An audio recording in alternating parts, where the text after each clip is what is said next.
Hi, this is Kelly from Car Data Video, and today we're going to have a history lesson. Of all the automobiles that have ever been designed and built in the world, there's one that stands out as most significant above them all, and that's the Model T Ford. The Model T introduced mass production and single-handedly brought us from a horse and buggy level of technology to one where we had machines that were run by gasoline engines. Using a moving assembly line, Henry Ford was able to build these things in about 1/10 the time it took to build other vehicles by hand previous to the Model T. The Model Ts were simple, they were rugged, they were cheap, and as Henry Ford used to say, you can have any color you want as long as it's black. When they were first introduced in 1909, they sold for $950, which doesn't sound like much to us today. Back then, that was quite a lot of money. Henry Ford cleverly paid his employees $5 a day, which back then was a huge amount of money compared to other jobs that they could get. He also reduced their workday from 9 to 8 hours, but again by doing that, he could have 3 production shifts working and hence build cars around the clock. All of this was going on at a time of economic difficulty and transition, and so the result of this is people would come from all over the country to get jobs working in Detroit at the auto factories, and of course their job of choice was with Ford. Production of the Model A's went for 19 years, from 1908 to 1928, and the last ones that were built that weren't very much different from the very first ones that he originally produced.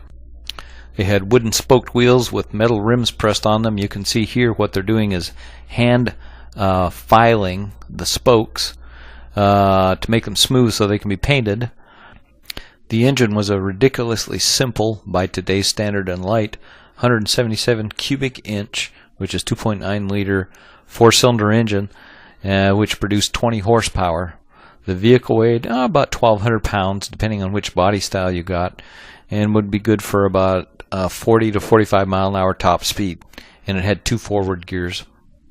The assembly line was split so that the frame and the wheels and tires and everything were assembled at one point, and then the bodies were assembled separately, and then at one point the body would be dropped onto the frame. Over the years, an enormous number of body styles were created.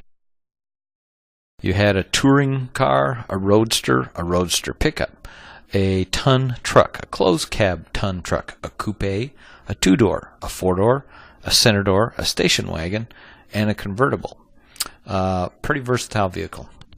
Eventually the Model T was replaced by a Model A, which was a modernized, stylized version of a vehicle that looked quite the same.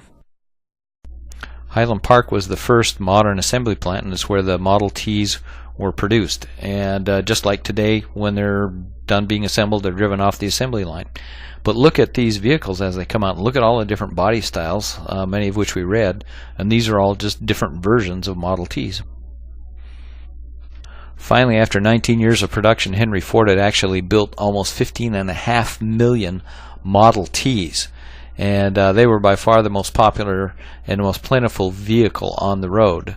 And here you can see the assembly of the 15 millionth, which is a 4-door convertible model, and as you can see, they've added some paint colors other than just black, and that actually is Henry Ford there driving off the assembly line and driving in that 15 millionth Model T Ford. This particular one hadn't gone through final assembly quality control. You can see how Henry had to give a little nudge there to get it shut properly. To start a Model T, you had to hand crank it, but because the engine wasn't very big and it was low compression, all it would take was about a half a turn and it would fire right up. Back then, riding in a car was an occasion. It was a big excursion. It was fun. Just the ride itself was quite entertaining. Keep in mind that going somewhere in a car was probably 10 times faster than going by horse or buggy, which is what they were accustomed to before.